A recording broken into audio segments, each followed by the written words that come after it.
ರಾಜ್ಯದ ಹಲವೆಡೆ ಮರ್ಯಾದಾ ಹತ್ಯೆ ಕೇಸ್ಗಳು ಇನ್ನೂ ನಡೀತಾನೇ ಇವೆ. ಮರ್ಯಾದಾ ಹತ್ಯೆ ತಡೆಗೆ ಹೊಸ ಕಾನೂನು ತರುವುದಾಗಿ ಸಿಎಂ ಸಿದ್ದರಾಮಯ್ಯ ಹೇಳಿದ್ದಾರೆ. ಬೆಂಗಳೂರಿನ ಅರಮನೆ ಮೈದಾನದಲ್ಲಿ ಕನ್ನಡ ಚಳುವಳಿಗಾರರ ಸಮಿತಿಯಿಂದ ನಡೆದ ಜನರಾಜ್ಯೋತ್ಸವದ ಕಾರ್ಯಕ್ರಮದಲ್ಲಿ ಮರ್ಯಾದೆ ಹತ್ಯೆ ತಡೆ ಕಾಯ್ದೆ ತರುವುದಕ್ಕೆ ಹೋರಾಟಗಾರ್ತಿ ಕೇಲೀಲಾ ಸಿಎಂಗೆ ಮನವಿ ಮಾಡಿದ್ರು. ಇದಕ್ಕೆ ಸ್ಪಂದನೆ ಕೊಟ್ಟ ಸಿಎಂ ಇದನ್ನ ಗಂಭೀರವಾಗಿ ಪರಿಗಣಿಸ್ತೀನಿ, ಕಾಯ್ದೆ ತಂದ್ರೆ ಸಾಕಾಗೋಲ್ಲ, ಅದನ್ನ ತಡೆಯೋ ಮನಸ್ಸು ಇರಬೇಕು ಅಂತ ಹೇಳಿದ್ರು.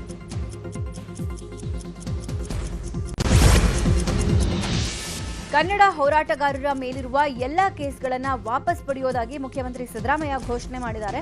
ಬೆಂಗಳೂರಿನ ಅರಮನೆ ಮೈದಾನದಲ್ಲಿ ನಡೆದ ಕನ್ನಡ ಚಳುವಳಿಗಾರರ ಸಮಿತಿಯಿಂದ ನಡೆದ ಜನರಾಜ್ಯೋತ್ಸವ ಕಾರ್ಯಕ್ರಮದಲ್ಲಿ ಕನ್ನಡ ಹೋರಾಟಗಾರರ ಮೇಲಿರುವ ಎಲ್ಲಾ ಕೇಸ್ಗಳನ್ನು ವಾಪಸ್ ಪಡಿತೀವಿ, ಸಬ್ ಕಮಿಟಿ ಮಾಡ್ತೀವಿ, ಪರಮೇಶ್ವರ್ ಜೊತೆ ಚರ್ಚಿಸಿ ಕೇಸುಗಳನ್ನು ವಾಪಸ್ ತೆಗೆದುಕೊಳ್ಳಲಾಗುತ್ತೆ ಅಂತ ಸಿದ್ದರಾಮಯ್ಯ ಘೋಷಣೆ ಮಾಡಿದ್ರು.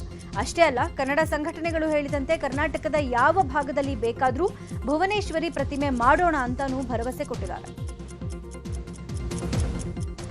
ಇನ್ನು ಕನ್ನಡ ಶಾಲೆಗಳನ್ನು ಮುಚ್ಚುವ ಮಾತೇ ಇಲ್ಲ ಅಂತ ಸಿಎಂ ಸಿದ್ದರಾಮಯ್ಯ ಸ್ಪಷ್ಟನೆ ಕೊಟ್ಟಿದ್ದಾರೆ. ಜನರಾಜ್ಯೋತ್ಸವದಲ್ಲಿ ಮಾತನಾಡಿದ ಅವರು, ಕನ್ನಡ ಶಾಲೆಗಳ ಉಳಿಸುವ ಬಗ್ಗೆ ಪ್ರತ್ಯೇಕ ಸಭೆ ನಡೆಸಲಾಗುತ್ತೆ, ಶೀಘ್ರವೇ ತಜ್ಞರ ಸಭೆ ಕರೆದು ಚರ್ಚೆ ಮಾಡ್ತೀನಿ. ಕನ್ನಡ ಶಾಲೆಗಳನ್ನು ಉಳಿಸೋ ಹೋರಾಟಕ್ಕೆ ಸಿಎಂ ಬೆಂಬಲ ನೀಡಿದ್ದು, ಇದು ನ್ಯೂಸ್ 18 ಕನ್ನಡ ಅಭಿಯಾನಕ್ಕೂ ಸಿಕ್ಕ ಮಹಾಜಯವಾಗಿದೆ. ಇನ್ನು ಮಹದಾಯಿ ಕೃಷ್ಣ ಮೇಕೆದಾಟು ಯೋಜನೆ ಬಗ್ಗೆ ಕೇಂದ್ರ ಸರ್ಕಾರ ಮಲತಾಯಿ ಧೋರಣೆ ತಾಳ್ತಾ ಇದೆ ಅಂತ ಸಿಎಂ ಖಂಡಿಸಿದ್ರು. ನಮ್ಮ ನೀರಾವರಿ ಯೋಜನೆಗಳಿಗೆ ಕೇಂದ್ರ ಸರ್ಕಾರ ಅಡ್ಡಗಾಲು ಹಾಕ್ತಾ ಇದೆ ಅಂದ್ರು.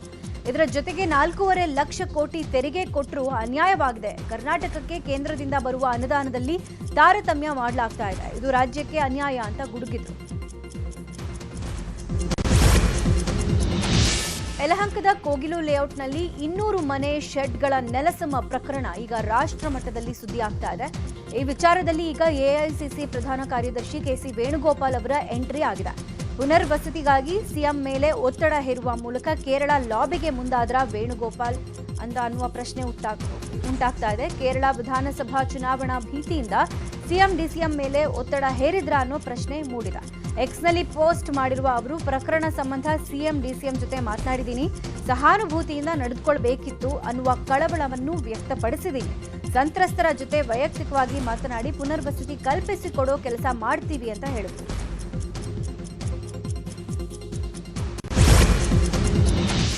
ಯಲಹಂಕದ ಕೋಗಿಲು ಲೇಔಟ್ನಲ್ಲಿ ಮನೆಗಳ ಡೆಮಾಲಿಶ್ ವಿಚಾರಕ್ಕೆ ಸಂಬಂಧಪಟ್ಟಂತೆ ಇವತ್ತು ಸಂತ್ರಸ್ತರ ಸೂರಿನ ಭವಿಷ್ಯ ನಿರ್ಧಾರ ಆಗುತ್ತೆ. ಸಿಎಂ ಸಿದ್ದರಾಮಯ್ಯ ನೇತೃತ್ವದಲ್ಲಿ ಇವತ್ತು ಮಹತ್ವದ ಸಭೆ ನಡೆಯುತ್ತೆ. ಮನೆ ಕಳ್ಕೊಂಡವರಿಗೆ ಎಲ್ಲಿ ಜಾಗ ಒದಗಿಸಬೇಕು ಅನ್ನೋದರ ಚರ್ಚೆ ಆಗುತ್ತೆ. ಡೆಮಾಲಿಶ್ ಆಗಿರುವ ಜಾಗದಲ್ಲಿ ಮರು ಶೆಡ್ ನಿರ್ಮಾಣ ಮಾಡ್ತಾರಾ, ಇಲ್ಲ ಹತ್ರದಲ್ಲೇ ಇರುವ ಸರ್ಕಾರಿ ಜಮೀನಲ್ಲಿ ವಾಸ್ತವ್ಯ ಹೂಡಿಸೋಕೆ ಅವಕಾಶ ಕೊಡ್ತಾರಾ ಅನ್ನೋದನ್ನ ನಿರ್ಧಾರ ಮಾಡಬೇಕಾಗುತ್ತೆ. ಬೆಂಗಳೂರಿನ ಕೋಗಿಲು ಲೇಔಟ್ನಿಂದ ನಿವಾಸಿಗಳ ತೆರವು ವಿಚಾರಕ್ಕೆ ಬಿಜೆಪಿ ಕಿಡಿಕಾರಿದೆ. ಈ ಸಂಬಂಧ ಸರ್ಕಾರದ ವಿರುದ್ಧ ಮಾಜಿ ಸಚಿವ ಬಿ ಸುನಿಲ್ ಕುಮಾರ್, ಬಿಜೆಪಿ ಶಾಸಕ ಅಶ್ವಥ್ ನಾರಾಯಣ್ ಕಿಡಿಕಾರಿದ್ದಾರೆ. ಕಾಂಗ್ರೆಸ್ ಹೈಕಮಾಂಡ್ ಒತ್ತಡಕ್ಕೆ ಮಣಿದು ಧ್ವನಿ ಬದಲಿಸಿದೆ. ಕನ್ನಡಿಗರ ಸ್ವಾಭಿಮಾನವನ್ನ ಅಡವಿಟ್ಟ ರಾಜಕೀಯ ನಡೆಯನ್ನ ನಾವು ಸಹಿಸೋದಿಲ್ಲ ಅಂತ ಪೋಸ್ಟ್ ಮಾಡಿದ್ದಾರೆ.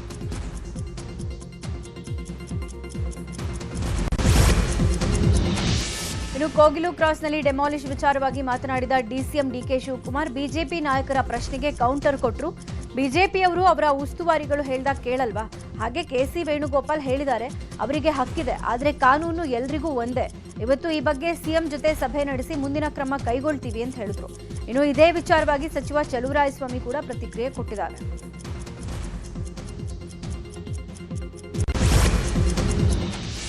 ಕೋಗಿಲು ಲೇಔಟ್ಗೆ ಸಚಿವ ಜಮೀರ್ ಅಹ್ಮದ್ ಭೇಟಿ ನೀಡಿ ಜನರ ಸಮಸ್ಯೆಗಳನ್ನು ಆಲಿಸಿದ್ದಾರೆ. ಬಳಿಕ ಮಾತನಾಡಿದ ಜಮೀರ್, ಕೇರಳದವರು ಯಾರೂ ಇಲ್ಲಿ ವಾಸ ಮಾಡ್ತಾ ಇಲ್ಲ. ಏಪ್ರಿಲ್ ಅಲ್ಲಿ ಚುನಾವಣೆ ಅಂತ ರಾಜಕೀಯ ಅಷ್ಟೇ. ಬಡವರ ಬಗ್ಗೆ ಕಾಳಜಿ ಇದ್ರೆ ಕೇರಳ ಕಡೆಯಿಂದ ದುಡ್ಡು ಕೊಡಬೇಕಾಗಿತ್ತು. ಕೇರಳದಲ್ಲಿ ಫ್ಲಡ್ ಆದಾಗ ನಾವು ಪರಿಹಾರ ಘೋಷಿಸಿದ್ವಿ, ಅದೇ ರೀತಿ ಅವರು ಘೋಷಣೆ ಮಾಡಬೇಕಿತ್ತು. ಈಗ ಕೇರಳ ನಿಯೋಗ ಬಂದ್ರಲ್ಲ, ಏನ್ ಮಾಡಿದ್ರು ಅಂತ ಕಿಡಿಕಾರಿದ್ರು.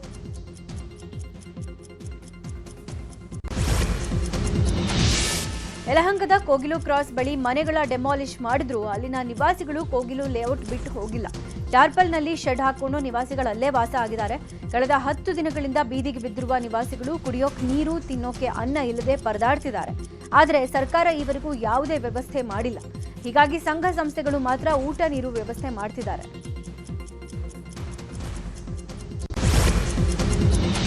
ಚಿತ್ರದುರ್ಗದ ರೇಣುಕಾಸ್ವಾಮಿ ಕೊಲೆ ಪ್ರಕರಣಕ್ಕೆ ಸಂಬಂಧಪಟ್ಟಂತೆ ಇವತ್ತು ಟ್ರಯಲ್ ನಡೆಯುತ್ತೆ. 57ನೇ ಸೆಷನ್ಸ್ ಕೋರ್ಟ್ನಲ್ಲಿ ರೇಣುಕಾಸ್ವಾಮಿ ಪೋಷಕರನ್ನ ದರ್ಶನ್ ಪರ ವಕೀಲರಾದ ಸಿವಿ ನಾಗೇಶ್ ಹಾಗೂ ಪವಿತ್ರ ಗೌಡ ಪರ ವಕೀಲರಾದ ಬಾಲನ್ ಕ್ರಾಸ್ ಎಕ್ಸಾಮಿನೇಷನ್ ಮಾಡ್ತಾರೆ.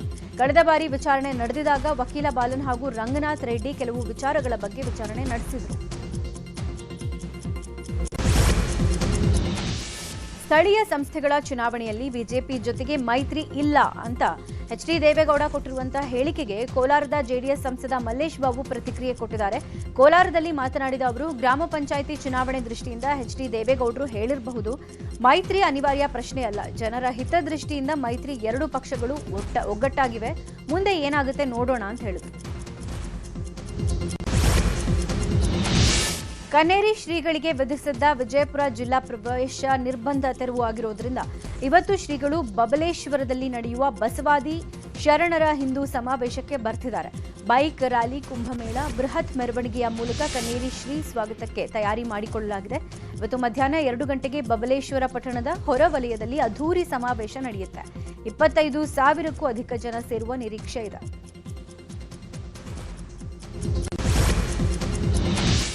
ಕೋಡಿಮಠದ ಡಾಕ್ಟರ್ ಶಿವಾನಂದ ಶ್ರೀಗಳು ಹಾವೇರಿಯಲ್ಲಿ ಮತ್ತೊಂದು ಆತಂಕಕಾರಿ ಭವಿಷ್ಯ ಕೊಟ್ಟಿದ್ದಾರೆ. ಬಜೆಟ್ ಮಂಡನೆ ಆಗೋವರೆಗೆ ಮುಖ್ಯಮಂತ್ರಿ ಕುರ್ಚಿಗೆ ಯಾವುದೇ ತೊಂದರೆ ಇಲ್ಲ, ಆದರೆ ಬಜೆಟ್ ಮುಗಿದ ನಂತರ ಅವರಾಗೆ ಅಧಿಕಾರ ಬಿಟ್ಟರೆ ಮಾತ್ರ ಬೇರೆಯವರಿಗೆ ಸಿಎಂ ಆಗೋ ಯೋಗ ಇದೆ ಅಂತ ಮಾರ್ಮಿಕವಾಗಿ ಹೇಳಿದ್ದಾರೆ.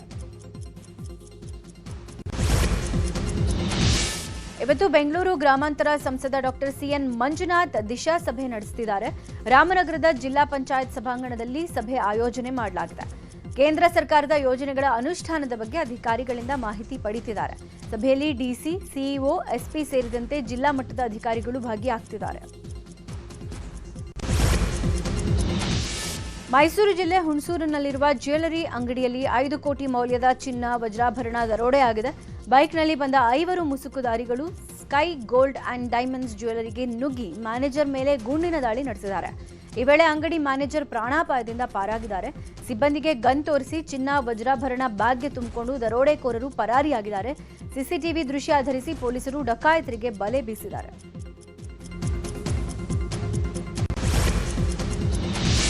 ಮಾಲ್ನಲ್ಲಿ ಯುವತಿಗೆ ಲೈಂಗಿಕ ಕಿರುಕುಳ ಆರೋಪ ಸಂಬಂಧ ಗುವಾಹಟಿ ಮೂಲದ ಯುವಕನನ್ನ ಬಂಧನ ಮಾಡಲಾಗಿದೆ. ಮನೋಜ್ ಚಾಂದ್ ಬಂಧಿತ ಆರೋಪಿ. ಡೆಲಿವರಿ ಬಾಯ್ ಆಗಿ ಕೆಲಸ ಮಾಡ್ತಾ ಇದ್ದ ಆರೋಪಿ ಮನೋಜ್ ಮಾಲ್ನಲ್ಲಿ ರಾತ್ರಿ ಕ್ರಿಸ್ಮಸ್ ಹಬ್ಬ ಆಚರಣೆ ವೇಳೆ ಯುವತಿ ಜೊತೆ ಅಸಭ್ಯವಾಗಿ ಸ್ಪರ್ಶಿಸಿದ್ದ. ಈ ಸಂಬಂಧ ಯುವತಿ ಮಹದೇವಪುರ ಪೊಲೀಸ್ ಠಾಣೆಗೆ ದೂರನ್ನ ನೀಡಿದ್ರು. ಸದ್ಯ ಆರೋಪಿಯನ್ನ ಮಹದೇವಪುರ ಪೊಲೀಸರು ಬಂಧಿಸಿ ವಿಚಾರಣೆ ನಡೆಸುತ್ತಿದ್ದಾರೆ. ಬೆಂಗಳೂರಲ್ಲಿ ಪ್ರೀತಿ ಹೆಸರಲ್ಲಿ ಯುವಕನೊಬ್ಬ ಯುವತಿಗೆ ಮೋಸ ಮಾಡಿದ್ದಾನೆ ಅನ್ನುವ ಆರೋಪ ಕೇಳಿಬಂದಿದೆ. ಈ ಸಂಬಂಧ ಉತ್ತರ ಪ್ರದೇಶ ಮೂಲದ ಶುಭಾಂಶು ಶುಕ್ಲಾ ಅನ್ನುವವನನ್ನ ಬಂಧನ ಮಾಡಲಾಗಿದೆ. ಟಿ ದಾಸರಹಳ್ಳಿಯಲ್ಲಿ ಆರೋಪಿ ಶುಕ್ಲಾ ಯುವತಿಯನ್ನ ಪ್ರೀತಿ ಬಲೆಯಲ್ಲಿ ಬೀಳಿಸಿದ್ದ. ಕೆಲಸದ ನಿಮಿತ್ತ ಮುಂಬೈಗೆ ತೆರಳೋದಾಗಿ ಯುವತಿ ಬಳಿ ಹಣವನ್ನ ಕೂಡ ಪಡ್ಕೊಂಡಿದ್ದ. ಮದುವೆ ಹೆಸರಲ್ಲಿ ವಂಚನೆ ಮಾಡಿದ್ದ ಸಂಬಂಧ ಬಾಗಲಗುಂಟೆ ಪೊಲೀಸ್ ಠಾಣೆಯಲ್ಲಿ ಪ್ರಕರಣ ದಾಖಲಾಗಿತ್ತು. ಆರೋಪಿಯನ್ನ ಬಂಧಿಸಿ ಪೊಲೀಸರು ವಿಚಾರಣೆ ಮಾಡುತ್ತಿದ್ದಾರೆ. ಮರ್ಯಾದಾ ಹತ್ಯೆ ಪ್ರಕರಣ ಸಂಬಂಧ ಹುಬ್ಬಳ್ಳಿ ತಾಲೂಕಿನ ಇನಾಂ ವೀರಾಪುರ ಗ್ರಾಮದಲ್ಲಿ ಶಾಂತಿ ಸಭೆ ನಡೆಸಲಾಯಿತು. ಧಾರವಾಡ ಜಿಲ್ಲಾಧಿಕಾರಿ ದಿವ್ಯಪ್ರಭು ಅಧ್ಯಕ್ಷತೆಯಲ್ಲಿ ನಡೆದ ಸಭೆಯಲ್ಲಿ ಎಸ್ಪಿ ಗುಂಜನ್ ಆರ್ಯ ಮತ್ತಿತರ ಅಧಿಕಾರಿಗಳು ಪಾಲ್ಗೊಂಡಿದ್ದರು. ಸಹೋದರತ್ವ, ಸೌಹಾರ್ದತೆಯಿಂದ ಇರುವಂತೆ ಗ್ರಾಮಸ್ಥರಿಗೆ ಅಧಿಕಾರಿಗಳು ಕರೆ ಕೊಟ್ಟರು. ಇದೇ ವೇಳೆ ದೌರ್ಜನ್ಯ ಪೀಡಿತ ದೊಡ್ಡಮನಿ ಕುಟುಂಬ ಮರಳಿ ಇನಾಂ ವೀರಾಪುರ ಗ್ರಾಮಕ್ಕೆ ಆಗಮಿಸಿದ್ದು ಡಿಸಿ, ಎಸ್ಪಿ, ಗ್ರಾಮಸ್ಥರು ಸ್ವಾಗತ ಮಾಡಿಕೊಂಡಿದ್ದಾರೆ. ಹುಬ್ಬಳ್ಳಿಯಲ್ಲಿ ನಡೆದ ಮರ್ಯಾದಾ ಹತ್ಯೆ ಪ್ರಕರಣ ರಾಜ್ಯಾದ್ಯಂತ ಭಾರೀ ಸದ್ದು ಮಾಡಿತ್ತು. ಸದ್ಯ ಗಾಯಗೊಂಡವರಿಗೆ ಹುಬ್ಬಳ್ಳಿ ಖಾಸಗಿ ಆಸ್ಪತ್ರೆಯಲ್ಲಿ ಚಿಕಿತ್ಸೆ ಮುಂದುವರಿಸಲಾಗಿದೆ. ನಿನ್ನೆ ಆಸ್ಪತ್ರೆಗೆ ಭೇಟಿ ನೀಡಿದ ವಿಧಾನ ಪರಿಷತ್ ಮುಖ್ಯ ಸಚೇತಕ ಸಲೀಂ ಅಹಮದ್ ಗಾಯಾಳುಗಳಿಗೆ ಸಾಂತ್ವನ ಹೇಳಿದರು. ಇನ್ನು ಸರ್ಕಾರದಿಂದ ಭದ್ರತೆ, ನೆರವು, ಪರಿಹಾರ ನೀಡುವ ಭರವಸೆ ಕೊಡಲಾಗಿದೆ. ಗಾಯಾಳುಗಳಿಗೆ ಧೈರ್ಯ ತುಂಬಿದ ಸಲೀಂ ಅಹಮದ್, ಸರ್ಕಾರ ನಿಮ್ಮ ಜೊತೆ ಯಾವಾಗಲೂ ಇರುತ್ತೆ ಅಂತ ಹೇಳಿದ್ದಾರೆ. ಇಂಥ ಘಟನೆಗಳು ಮರುಕಳಿಸದಂತೆ ಸೂಚನೆ ಕೊಡಲಾಗುತ್ತೆ ಅಂತ ಭರವಸೆ ಕೊಟ್ಟರು. ಬೆಳಗಾವಿಯ ಚಿಕ್ಕೋಡಿಯಲ್ಲಿ ಕಾಡು ಪ್ರಾಣಿಗಳು ಗ್ರಾಮಗಳಿಗೆ ಆಗಮಿಸ್ತಾ ಇವೆ. ಜಂಜರವಾಡ ಗ್ರಾಮದಲ್ಲಿ ಮನೆಯಲ್ಲಿದ್ದ ಮೇಕೆ, ನಾಯಿಗಳ ಮೇಲೆ ಅಪರಿಚಿತ ಕಾಡು ಪ್ರಾಣಿಗಳು ದಾಳಿ ಮಾಡಿವೆ. ಇದು ಚಿರತೆ ಇರಬಹುದು ಅಂತ ಗ್ರಾಮಸ್ಥರು ಭಯಭೀತರಾಗಿದ್ದಾರೆ. ಇನ್ನು ಸುದ್ದಿ ತಿಳಿತಾ ಇದ್ದಂತೆ ಅರಣ್ಯ ಇಲಾಖೆ ಸಿಬ್ಬಂದಿ ಅಲರ್ಟ್ ಆಗಿದ್ದು ಕೂಂಬಿಂಗ್ ಕಾರ್ಯಾಚರಣೆ ನಡೆಸಿದ್ದಾರೆ. ಸ್ಥಳದಲ್ಲಿ 4 ಜನ ಸಿಬ್ಬಂದಿಯನ್ನ ನಿಯೋಜನೆ ಮಾಡಲಾಗಿದೆ. ಧೈರ್ಯವಾಗಿರಬೇಕು ಅಂತ ಅರಣ್ಯ ಇಲಾಖೆ ಅಧಿಕಾರಿ ರಾಕೇಶ್ ಅರ್ಜುನ್ವಾಡಿ ಮನವಿ ಮಾಡಿಕೊಂಡಿದ್ದಾರೆ. ಬೆಂಗಳೂರಲ್ಲಿ ಮತ್ತೆ ಪುಡಿ ರೌಡಿಗಳ ಅಟ್ಟಹಾಸ ಮುಂದುವರೆದಿದೆ. ಕ್ಷುಲ್ಲಕ ಕಾರಣಕ್ಕೆ ಲಾಂಗು ಮಚ್ಚಿನಿಂದ ಅಟ್ಯಾಕ್ ಮಾಡಲಾಗಿದೆ. ಬನಶಂಕರಿ 3ನೇ ಹಂತದ ಕತ್ರಿಗುಪ್ಪೆ ಮುಖ್ಯ ರಸ್ತೆಯಲ್ಲಿ ಘಟನೆ ನಡೆದಿದೆ. ಬಾಷೀರ್ ಅನ್ನುವವನ ಬೀಡಾ ಅಂಗಡಿಗೆ ನುಗ್ಗಿದ 10ಕ್ಕೂ ಹೆಚ್ಚು ಆಗಂತುಕರು ದಾಂಧಲೆ ನಡೆಸಿದ್ದಾರೆ. ಪಾನ್ ಶಾಪ್ನಲ್ಲಿದ್ದ ಬಾಟಲ್ಗಳನ್ನು ಒಡೆದು ಎಸ್ಕೇಪ್ ಆಗಿದ್ದಾರೆ. ನಿನ್ನೆ ರಾತ್ರಿ ಸುಮಾರು 9 ಗಂಟೆ ಸಮಯದಲ್ಲಿ ಘಟನೆ ನಡೆದಿದೆ. ಇನ್ನು ಹಲ್ಲೆ ಮಾಡಿರುವವರೆಲ್ಲರೂ ಒಂದೇ ಏರಿಯಾದ ಹುಡುಗರು ಅನ್ನುವ ಮಾಹಿತಿ ಸಿಕ್ಕಿದೆ. ಇನ್ನು ಹಲ್ಲೆಯಲ್ಲಿ ಬಾಷೀರ್ಗೆ ಗಾಯಗಳಾಗಿದ್ದು ಆಸ್ಪತ್ರೆಗೆ ದಾಖಲು ಮಾಡಲಾಗಿದೆ. ಇನ್ನು ಹಲ್ಲೆ ಮಾಡಿರೋ ಗ್ಯಾಂಗ್ಗಾಗಿ ಪೊಲೀಸರು ಹುಡುಕಾಟ ನಡೆಸಿದ್ದಾರೆ. ರಾಜ್ಯ ಸರ್ಕಾರದ ಶೂನ್ಯ ಬಡ್ಡಿದರ ಸಾಲ ಯೋಜನೆಗೆ ಗ್ರಹಣ ಹಿಡಿದಿದೆಯಾ ಅನ್ನುವ ಪ್ರಶ್ನೆ ಎದ್ದಿದೆ. ಕೋಲಾರ, ಚಿಕ್ಕಬಳ್ಳಾಪುರ ಡಿಸಿಸಿ ಬ್ಯಾಂಕ್ನಿಂದ ಮಹಿಳಾ ಸಂಘಗಳಿಗೆ ನೀಡುತ್ತಿದ್ದ ಸಾಲ ವಿತರಣೆಯನ್ನ ಅಘೋಷಿತ ಬಂದ್ ಮಾಡಲಾಗಿದೆ. ಮಹಿಳಾ ಸ್ತ್ರೀ ಶಕ್ತಿ ಸಂಘ ಹಾಗೂ ಕೃಷಿಗೆ ಇದುವರೆಗೆ 18,130 ಮಹಿಳಾ ಸಂಘಗಳಿಗೆ 426 ಕೋಟಿ ಹಣವನ್ನು ಡಿಸಿಸಿ ಬ್ಯಾಂಕ್ ಸಾಲ ಕೊಟ್ಟಿದೆ. ಶೂನ್ಯ ಬಡ್ಡಿ ಸಾಲಕ್ಕೆ ರಾಜ್ಯ ಹಾಗೂ ಕೇಂದ್ರ ಸರ್ಕಾರವೇ ಬಡ್ಡಿ ಹಣ ನೀಡುತ್ತೆ. ಇದೀಗ ರಾಜ್ಯ ಸರ್ಕಾರದಿಂದಲೂ ಬಡ್ಡಿದರ ಮೊತ್ತ ಡಿಸಿಸಿ ಬ್ಯಾಂಕ್ಗೆ ಪಾವತಿ ಆಗಿಲ್ಲ. ಹೀಗಾಗಿ ಮಹಿಳೆಯರು ಸಾಲ ಸಿಗದೆ ಖಾಸಗಿ ಫಿನಾನ್ಸ್ ಮೊರೆ ಹೋಗ್ತಾ ಇದ್ದಾರೆ. ಈ ಬಗ್ಗೆ ಶಾಸಕ ನಾರಾಯಣಸ್ವಾಮಿ ಬೇಸರ ವ್ಯಕ್ತಪಡಿಸಿದ್ದಾರೆ.